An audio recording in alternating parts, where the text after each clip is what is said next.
अस्सलाम वालेकुम। उम्मीद है तमाम दोस्त खैरियत से होंगे।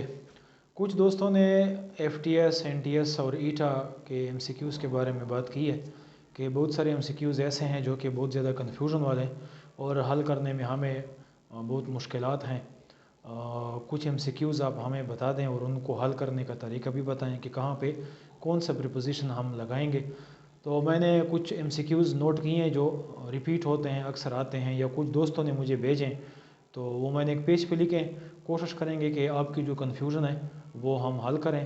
तो आइए पेज की तरफ जाते हैं। और आपको ये वीडियो पूरी तरह देखना चाहिए क्योंकि इसमें ऐसे एमसीक्यूज़ हैं जो लगातार आते हैं, मुसलसल आते हैं, और अगर आप उसको सीख लें तो आपका ये मसला हमेशा हमेशा के लिए ख़त्म हो जाएगा। तो आइए जाते हैं पेज पे, एमसीक्यूज़ हल करते हैं। बिस्मिल्लाहिर्रहमानिर्रहीम। ये कुछ एमसीक्यूज़ हैं जो दोस्तों ने हमें बताए हैं, कुछ मेरे सामने आए हैं। तो शुरू करते हैं। सबसे पहला है Amjad field the pen blank ink. ये इंक है कि यहाँ पे कौन सा एमसीक्यूज़ आता है। आप देख सकते हैं कि इसके आखिर पे इंक आया है, इंक, और इंक जो है ये तिंग है, तिंग।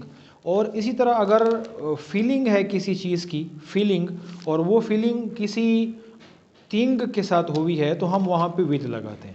यानी अगर फील्ड द पेन है और ब्लैंक है और ब्लैंक के बाद तिंग है तो हम विद लगाते हैं। लेकिन फील्ड द पेन है, ब्लैंक है और किसी पर्सन का नाम है, हिम है या किसी का नाम है, तो हम वहाँ पे बाई लगाते हैं। लेकिन चूंकि यहाँ पे तिंग आया है तो तिंग के साथ हम विद लगाते हैं। दूसरे नंबर पे साइनानियम है, यानी मुतरादिफ है, सेम मीनिंग वाला वर्ड है, ब्रोच।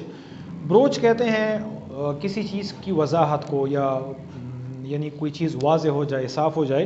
तो ये इसकी जो दूसरे ऑप्शन दिए हैं, कलर्ड, यानी कलर किसी चीज़ को दिया जाए तो वो बाकियों से वाज़े हो जाता है। पाथ जो है ये भी एक रास्ता जो कि वाज़े होता है। लेकिन यहाँ पे इसका जो सही मतलब है वो इंट्रोड्यूस है। जैसे हम कहते हैं कि इंट्रोड्यूस योर सेल्फ, अपने आप के बारे में बता दें, पहचान कराएं, यानी वजाहत दे दें, अपने बारे में बता दें।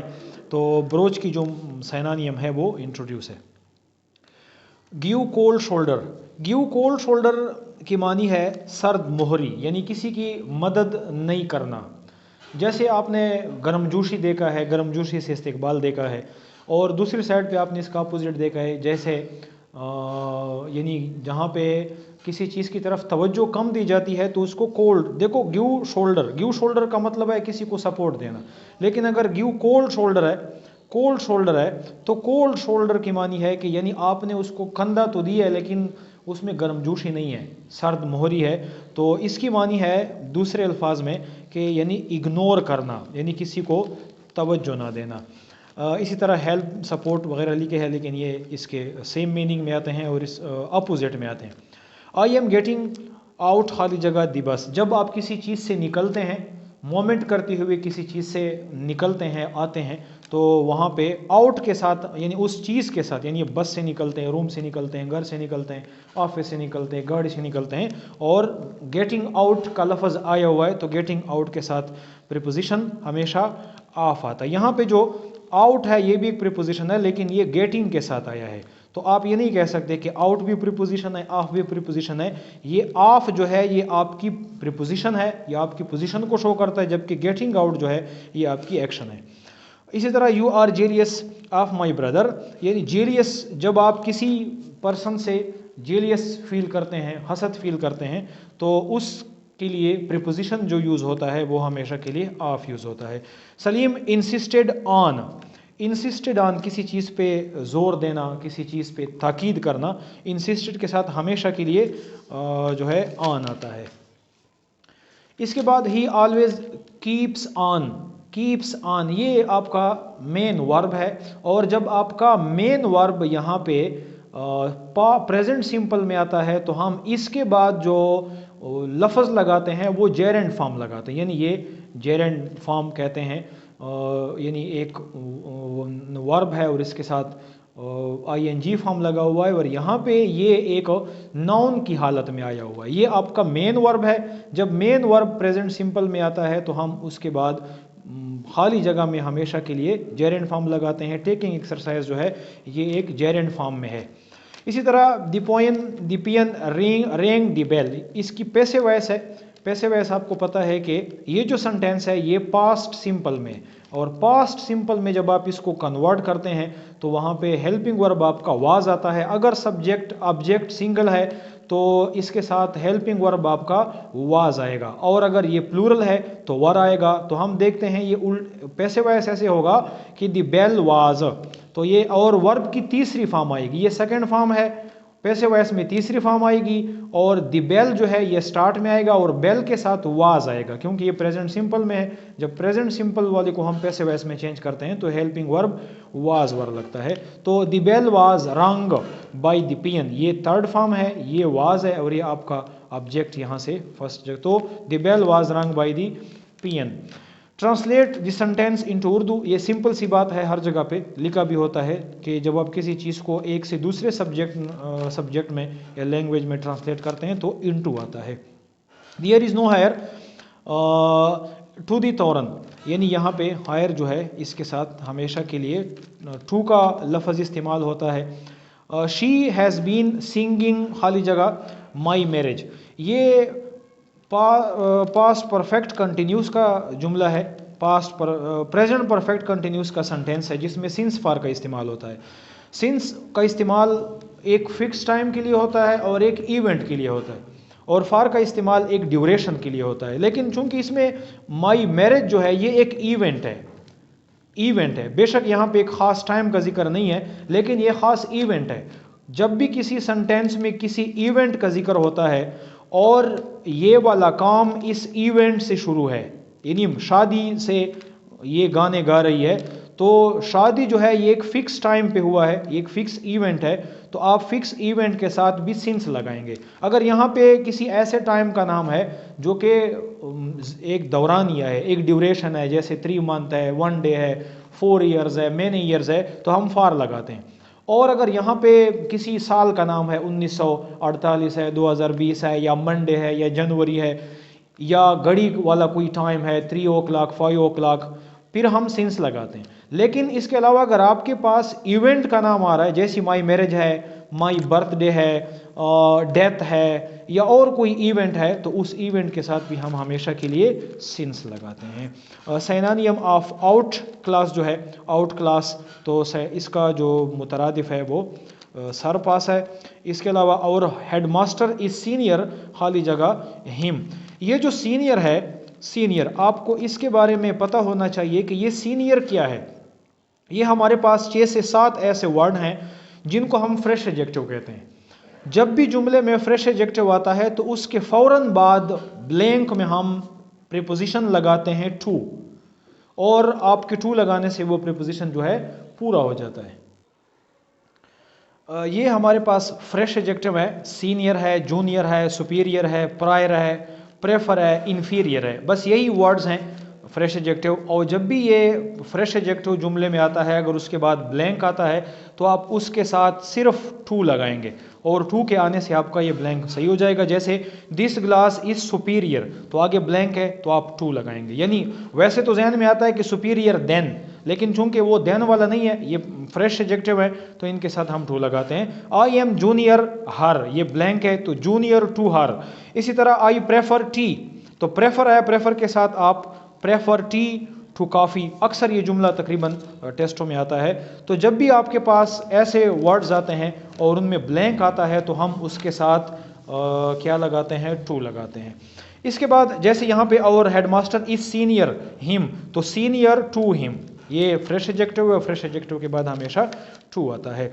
To cry wolf, to cry wolf की मानी आपने एक कहानी सुनी होगी कि एक आदमी जो कि चरवाहा था और पहाड़ों में चीख नारे लगाता था कि भेड़िया आया भेड़िया, और जब लोग जाते थे तो नहीं होता था। तो ये वही कहानी है। टू क्राई वोल्फ की मानी है कि गैर ज़रूरी इमदाद मांगना या झूठा इमदाद मांगना, यानी आप मदद मांगते हैं लेकिन आपको उस मदद की ज़रूरत नहीं है, लोगों को आप मिसलीड करते हैं, क्या कहते हैं कि धोखा देते हैं। तो इसकी मीनिंग आपने बतानी है। To listen eagerly, to turn pale, to give false alarm, यानी टू गिव फॉल्स अलार्म की मानी है कि लोगों को गलत जो है इतिला देना या गलत काम के लिए, या कुछ है नहीं लेकिन आपने लोगों को अलर्ट किया, लोगों को मुख्तात कर दिया है, तो इसकी मानी है टू क्राई वोल्फ।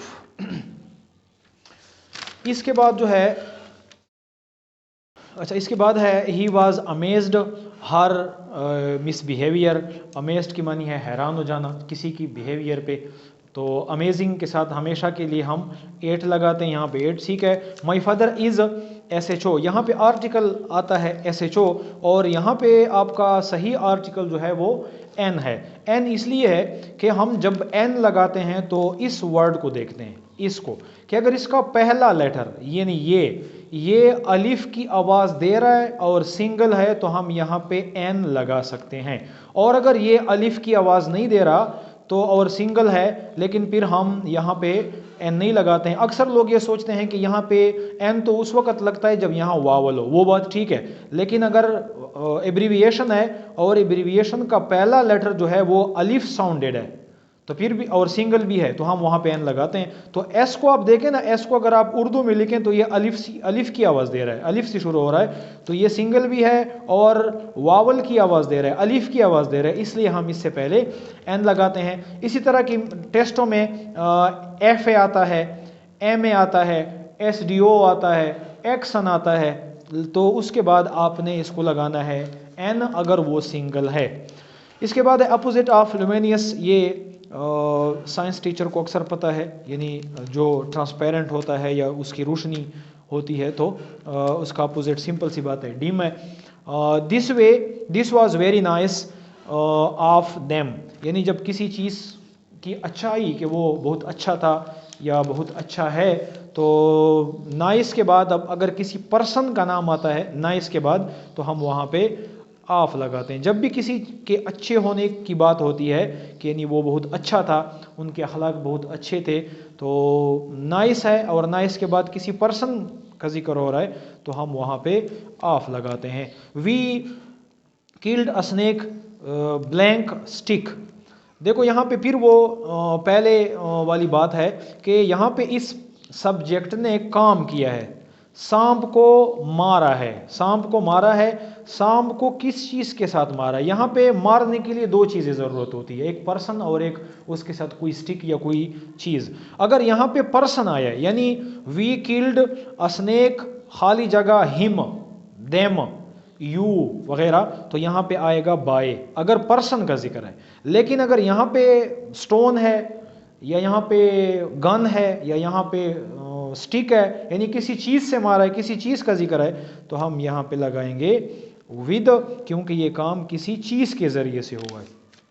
इसके बाद ही वॉज ब्रोकन खाली जगह फ्राम हिज कोलीग्स, ब्रोकन की मानी तोड़ना, और अवे जब साथ आप लगाते हैं तो इसकी मानी है कि बिल्कुल अलग कर देना। अलग उस वक़्त होता है जब आप किसी चीज़ को काटते हैं और उसको बिल्कुल हटाते हैं वहाँ से, तो इसको कहते हैं अलग करना।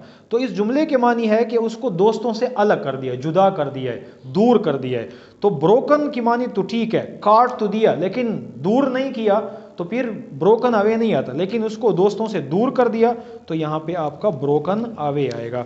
Who knocked the door, door के साथ हमेशा के लिए 8 आता है दरवाजे पर दस्तक देने के लिए, क्योंकि दरवाजे पर ऑन भी नहीं लगा सकते, इन भी नहीं लगा सकते, क्योंकि दरवाज़ा जो है वो एक प्लेस है, एक जगह है, एक ख़ास जगह है किसी बिल्डिंग का, तो उसके लिए हम 8 लगाते हैं। They are shouting their house is खाली जगह फायर, यानी फायर जब किसी चीज़ को आग लग जाती है या कोई ज़्यादा गुस्सा होता है तो हम वहाँ पे लगाते हैं ऑन फायर। अगर कोई खिलाड़ी बहुत ज़्यादा छक्के लगा रहा है तो हम कहते हैं कि शायद अफरीदी इज़ ऑन फायर, यानी बहुत ज़्यादा गुस्से में है। इसी तरह अगर किसी घर में आग लगी है तो हम कहते हैं कि the house is on fire. On fire की मानी है आतिश ज़दगी, यानी आप आग लगाने के लिए भी इस्तेमाल कर सकते हैं। अगर कोई बहुत ज़्यादा जोशीला है या गुस्से में है तब भी आप इसको यूज़ कर सकते हैं। I am waiting for you खाली जगह स्कूल गेट, ये यहाँ पे 8 का इस्तेमाल होता है, क्योंकि 8 का इस्तेमाल होता है लोकेशन बताने के लिए, जगह बताने के लिए।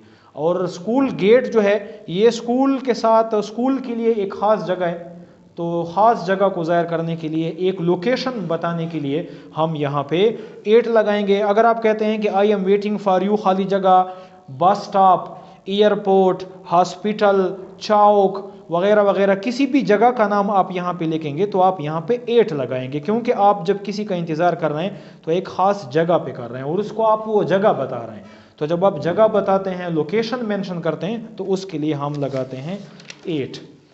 इसके बाद है वर्ड फू, मीन्स फू की मानी है दुश्मन, यानी इसकी मानी है दुश्मन, एनिमीज। और अगर इसका अपोजिट मांगा है आपसे पेपर में या टेस्ट में तो उसका अपोजिट होगा फ्रेंड। ऐसे एंटोनियम ऑफ पार्डन है, पार्डन की मानी माफ़ी है, यानी फॉरगिवनेस इसका सिमिलर है, और इसका अपोजिट जो है वो पनिश है, यानी पार्डन माफ़ करना और पनिश सजा देना, ये आपस में अपोजिट है। ही इज़ सुपीरियर, ये फिर वो फ्रेश एडजेक्टिव है, और हमने कहा था कि जब भी फ्रेश एडजेक्टिव का जिक्र आएगा तो उसके फ़ौरन बाद हम टू लगाएंगे, तो आपका यहाँ पे टू ठीक है। दे आर अलार्म्ड, अलार्म्ड जब आप किसी को आगाह करते हैं, किसी को बताते हैं, किसी को कोई चीज़ के बारे में खबर देते हैं, अलार्म देते हैं, तो आप उसके लिए एट लगाते हैं। अलार्म मीन्स किसी को इत्तला देना, आगाह करना, अलर्ट करना, तो अलार्म के साथ यानी एट का इस्तेमाल होता है। दिस कार इज़ बाउंड, अगर आप कहीं जा रहे हैं और आपने किसी गाड़ी को बुक किया है, जहाज़ को बुक किया है, या किसी भी सवारी को आपने बुक किया है, और आप कहते हैं कि ये गाड़ी इस जगह के लिए बुक है, यानी आगे लोकेशन जहाँ पे आप जा रहे हैं और आप उस जगह का जिक्र कर रहे हैं, तो आप वहाँ पे बाउंड के साथ लगाएंगे, बाउंड फॉर, यानी आप बनू से डी खान आ रहे हैं और आपने गाड़ी को डी खान के लिए बुक किया है तो बाउंड फॉर आएगा। और अगर आपने डी खान से जा रहे हैं और डी खान का ही जिक्र कर रहे हैं तो आप कहेंगे bound from. I am accused, accused के मानी है यानी किसी चीज़ को मानना, इकबाल जुर्म जिसको कहते हैं, तो एक्यूज्ड के साथ हमेशा के लिए ऑफ आता है उस वक़्त जब आप किसी चीज़ को एक्सेप्ट करते हैं या एक्सेप्ट नहीं करते हैं, जुर्म को या किसी भी काम को। आई एम केयरिंग, जब आप किसी चीज़ का ख्याल रखते हैं, सेहत का ख्याल रखते हैं, बच्चों का ख्याल रखते हैं, गाड़ी का ख्याल रखते हैं, जब भी केयरिंग की बात होगी, केयरिंग, केयरिंग, केयर, केयर, तो केयर के साथ हमेशा अबाउट आएगा, उस वक्त अबाउट आएगा जब आगे किसी चीज़ का नाम हो जिसका आप केयर करते हैं। अगर वहाँ पे नाम नहीं आएगा तब आप वहाँ पे अबाउट नहीं लगाएंगे। और जब उसके साथ किसी यानी हेल्थ का जिक्र आया है, कार का जिक्र आया है, बिजनेस का जिक्र आया है, बच्चों का जिक्र आया है, और आप केयरिंग भी हैं, तो आप केयरिंग अबाउट दिस, यानी इस ये चीज़ यहाँ पे मेंशन है। अगर मेंशन नहीं है तो अबाउट नहीं आएगा, अगर मेंशन है तो केयरिंग के साथ हमेशा के लिए अबाउट आता है, ख्वाह वो केयरिंग हो या केयर हो या केयर्स हो, जो भी हो। This name is familiar, familiar यानी फेमिलियर आप जानते हैं। यहाँ पे अगर फेमिलियर है और फेमिलियर के बाद ब्लैंक है और ब्लैंक के बाद पर्सन है, यानी मी है, यू है, देम है, हर है, जो भी है, तो यहाँ पे आएगा to, familiar to me, familiar to you वगैरह। लेकिन अगर फेमिलियर है, ब्लैंक है और इसके बाद किसी चीज़ का नाम है, चीज़ का नाम यानी कार है, बिल्डिंग है, हाउस है, चेयर है, तो फेमिलियर विद आएगा। अगर फेमिलियर पर्सन के साथ है तो टू है, अगर फेमिलियर चीज़ के साथ है तो विद है। The opposite of notorious, notorious भी मशहूर को कहते हैं, लेकिन उस मशहूर को कहते हैं जो बुरे काम की वजह से मशहूर हो, जिसको हम बदनाम कहते हैं। तो नोटोरियस बदनाम को कहते हैं और उसका अपोजिट नेकनाम यानी मशहूर कहते हैं, ये इसका अपोजिट है। इसके बाद है हमारे पास आई एम ग्रेटफुल देम। जब किसी ग्रेटफुल के बाद अगर ब्लैंक है और ब्लैंक के बाद किसी पर्सन का जिक्र हो रहा है, जैसे ये देम है या यू है या हिम है या किसी का नाम है, तो हम लगाते हैं टू देम। लेकिन अगर ग्रेटफुल के बाद ब्लैंक है और ब्लैंक के बाद किसी काम का जिक्र है, कोई भी काम है, तो काम के लिए हम लगाते हैं फार, यानी I am grateful for help, I am grateful for this work, या I am grateful for decision वगैरह। जो भी आपका यहाँ पे वर्क शो होगा तो वर्क से पहले आप ग्रेटफुल के साथ फार लगाएंगे। जैसे यहाँ पे लिखा है I am grateful your help, तो यानी फॉर यूर हेल्प, ये फॉर हेल्प जो है ये वर्क है। अगर वर्क का जिक्र है ग्रेटफुल के बाद तो आप फॉर लगाएंगे, और अगर किसी पर्सन का जिक्र है तो देम लगाएंगे। दे आर एग्री अस, अगर एग्री के बाद ब्लैंक है, प्रीपोजिशन लगाना है और उसके फ़ौरन बाद किसी भी यानी पर्सन का जिक्र है, जैसे मी है, यू है, अस है, देम है, हिम है, हर है, तो हम लगाते हैं with us, with you, agree with you वगैरह। और अगर इसी तरह है कि दे आर एग्री, वर्क का जिक्र है, किसी काम का जिक्र है, एग्री के बाद और प्रीपोजिशन लगाना है तो हम वहाँ पे लगाते हैं to. They are agree to your work, या they are agree to our decision, या they are agree to their help. यानी अगर एग्री के बाद ब्लैंक है और ब्लैंक के बाद यहाँ पे काम का जिक्र है तो हम काम के लिए एग्री के साथ टू लगाते हैं। She is angry, angry, angry with you, angry with him, angry with अस। अगर एंग्री है आप विद उस वक़्त लगाएंगे जब पर्सन का जिक्र हो, और एट उस वक़्त लगाएंगे जब एट के बाद यानी ब्लैंक के बाद वर्क हो। She is angry at your decision, at your result, at your progress. लेकिन अगर एंग्री है और एंग्री के बाद किसी पर्सन का जिक्र है तो आप कह सकते हैं कि she is angry with you, angry with us, angry with him. We believe वाली जगह अल्लाह, ये बिलीव की जगह पे ट्रस्ट भी आ सकता है और यहाँ पे फेथ भी आ सकता है। इन तीनों के साथ हम लगाते हैं इन, यानी अल्लाह पर यकीन रखना, अल्लाह पर ईमान रखना, अल्लाह पर भरोसा। तो अल्लाह के साथ हमेशा के लिए जब हम ट्रस्ट की बात करते हैं, बिलीव की बात करते हैं तो इन लगाते हैं। Trust in Allah, believe in अल्लाह या बिलीव इन गॉड वगैरह। I have an addiction, addiction जब आपको किसी चीज़ की आदत पड़ जाती है जिसके बगैर आप नहीं रह सकते, वहाँ पे आप एडिक्शन लगाते हैं। और एडिक्शन के लिए हमेशा के लिए प्रीपोजिशन टू आता है। Addiction to taking exercise, addiction to study, addiction to meet you, addiction to eating lunch, या जो भी आप लगाते हैं जब आप किसी काम के आदी हो जाते हैं। और उसके लिए आप अगर ब्लैंक में एडिक्शन के साथ प्रीपोजिशन आता है तो हम लगाते हैं addiction to. We are very regret, regret जब आप किसी चीज़ के लिए अफसोस करते हैं, किसी काम के लिए अफसोस का इजहार करते हैं तो रिग्रेट के लिए रिग्रेट के साथ फार का इस्तेमाल होता है। और दे have much love, they have much love, अगर लव के बाद ब्लैंक है और ब्लैंक के बाद किसी पर्सन का जिक्र है, यानी they have much love you, me, us, him वगैरह, तो फार आएगा, for. They have much love for him, they have much love for me, they have much love for you वगैरह। लेकिन अगर लव के बाद ब्लैंक है और ब्लैंक के बाद किसी चीज़ का जिक्र है तो आप वहाँ पे ऑफ लगाएंगे। मिसाल के तौर पर दे have much love of money, they have much love of study, they have much love of वगैरह। जो भी किसी चीज़ का जिक्र आप करेंगे तो वहाँ पे आप लव के बाद ऑफ लगाएंगे। लेकिन अगर लव किसी पर्सन के साथ शो हो रहा है तो आप वहाँ पे हिम लगाएंगे। इस नंबर पे to pass the test the score खाली जगह 80, आउट खाली जगह 100 इज़ रिक्वायर्ड। जब भी किसी फिगर का जिक्र आता है, किसी भी अमाउंट का या फिगर का जिक्र आता है तो उससे पहले हम ऑफ लगाते हैं, यानी स्कोर ऑफ 80 आउट ऑफ 100। तो ये दोनों स्कोर हैं, दोनों फिगर हैं, डिजिट है, तो इससे पहले हम हमेशा ऑफ लगाते हैं। They also applied the test blank job, जब आप अप्लाइड करते हैं किसी चीज़ के लिए, किसी चीज़ को या किसी पर्सन को आप एप्लीकेशन देते हैं, अप्लाई करते हैं, तो वहाँ आप लगाते हैं टू। और जब आप एप्लीकेशन या अप्लाई किसी मकसद के लिए करते हैं तो आप लगाते हैं फार।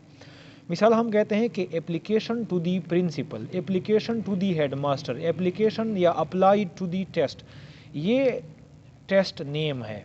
और इसी तरह अगर यहाँ पे प्रिंसिपल का नाम आता है, हेडमास्टर का नाम आता है, बैंक मैनेजर का नाम आता है, डिस्ट्रिक्ट पुलिस ऑफिसर का नाम आता है, तो आप इसको एप्लीकेशन भेजते हैं टू दी टेस्ट, यानी टू दी जो भी आप नाम लगाते हैं। लेकिन ये एप्लीकेशन का जो मकसद है वो ये है, जॉब के लिए एप्लीकेशन आप दे रहे हैं, लीव के लिए एप्लीकेशन दे रहे हैं, हेल्प के लिए एप्लीकेशन दे रहे हैं, तो आप हेल्प तो आप लगाते हैं फार।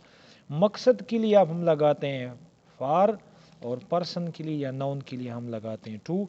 तो ये जो ऑप्शन है, यानी he also apply to the test for job, जैसे हम कहते हैं कि application to the principal for leave, यानी लीव जो है वो आपका मकसद है और जिसको आप एप्लीकेशन दे रहे हैं वो पर्सन यानी to. The force is the move, यानी फोर्सेस जो होती है, फ़ौजें जो होती है, अफवाज जो होती है, वो जब मोमेंट करती है तो उसकी मोमेंट के लिए प्रीपोजिशन ऑन आता है। The forces is on the move. My mother works hospital, hospital एक जगह है, यानी यहाँ पे प्रीपोजिशन ऑफ प्लेस लगेगा। और प्रीपोजिशन ऑफ प्लेस में चूँकि हॉस्पिटल जो है ये एक लोकेशन है, ये एक जगह का नाम है, तो जब जगह का नाम आता है, एक लोकेशन ज़ाहिर करता है, तो वहाँ हम लगाते हैं एट। आप कह सकते हैं my mother works at hospital, at university, at bank, at school, at airport वगैरह वगैरह। There is a lot of stars the sky, sky जो है ऑन नहीं लगा सकते, ऑन आता है किसी सरफेस के ऊपर, तो सरफेस आसमान के ऊपर हम नहीं जा सकते, तो ये स्टार्स जो है ये इन द स्काई में आता है। तो आप यहाँ पे इन का ऑप्शन ठीक है।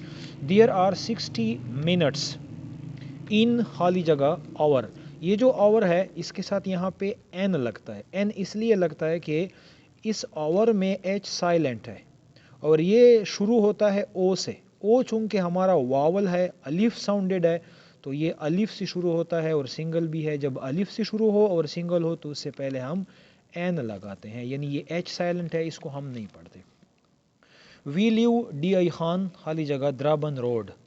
अगर किसी सेंटेंस में दो लोकेशन का जिक्र है, जैसे एक डी खान है और एक द्राबन रोड है, इसमें बड़ी जगह के लिए, बड़ी लोकेशन के लिए आप लगाएंगे इन, छोटी लोकेशन के लिए आप लगाएंगे एट, ये ठीक है।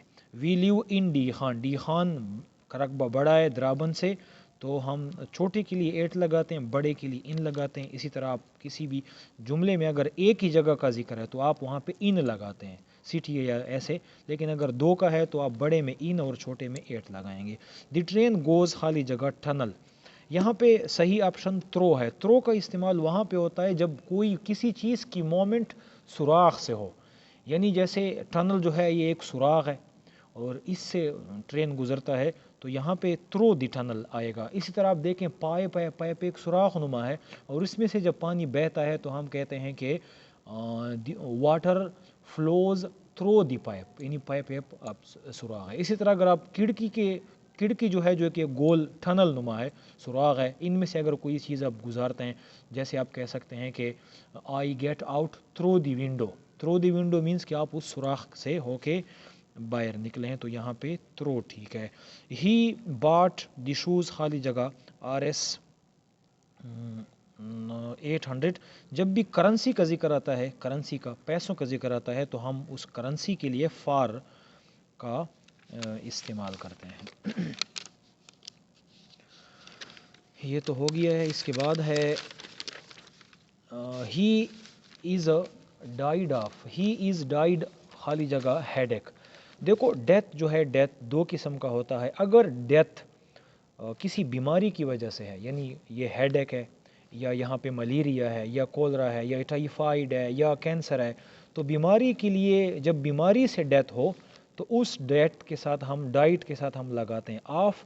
लेकिन अगर मौत जो है, डेथ जो है, वो किसी एक्शन की वजह से, जैसे ही डाइड खाली जगह एक्सीडेंट, ही डाइड खाली जगह बुलेट, या ही डाइड खाली जगह गन शूट वगैरह, यानी बीमारी का जिक्र यहाँ पे नहीं है, किसी एक्सीडेंट की वजह से या लड़ाई की वजह से या किसी दूसरी चीज़ की वजह से उसका डेथ हुआ है, तो आप वहाँ पे लगाएंगे फ्राम। लेकिन अगर डेथ जो है, डाइड जो है, ये किसी बीमारी की वजह से है, तो डाइड ऑफ आएगा बीमारी के साथ। ही हैज़ किल्ड एवार, यानी यहाँ पे ड्यूरिंग और वाइल दोनों में कन्फ्यूजन है। ही हैज़ किल्ड, अगर यहाँ पे एक काम हुआ है और ब्लैंक है और यहाँ पे कोई नाउन आया है, तो ड्यूरिंग वार आएगा। ड्यूरिंग वार, यानी आप देखेंगे कि यहाँ पे ब्लैंक के बाद नाउन है तो ड्यूरिंग आएगा।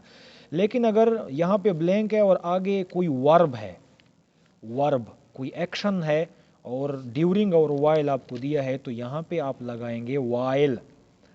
यानी आप कह सकते हैं कि ही हैज़ किल्ड ड्यूरिंग वार, ये एक नाउन है, या आप कहें कि he has killed while the armies war fighting, यानी वार फाइटिंग जो है ये एक एक्शन है, तब आप वहाँ पे वाइल लगाएंगे। You can swim the river, across, हाँ, इकरास का इस्तेमाल उस वक़्त होता है जब आप किसी चीज़ की मुकम्मल रकबे की बात करते हैं। इकरास द रिवर यानी पूरे दरिया में, दरिया के एक किनारे से दूसरे किनारे की बात हो रही है, तो हम यहाँ पे लगाते हैं इकरास। ये लफ्ज़ जो है इकरास, ये क्रास से निकला है, क्रास। क्रास आप समझ रहे हैं कि एक किनारे से दूसरे किनारे को तक पहुँचने को क्रास कहते हैं। बतौर प्रीपोजिशन जब आप एक एक्टिविटी एक पूरे रकबे में करते हैं तो उसको हम इकरास कहते हैं।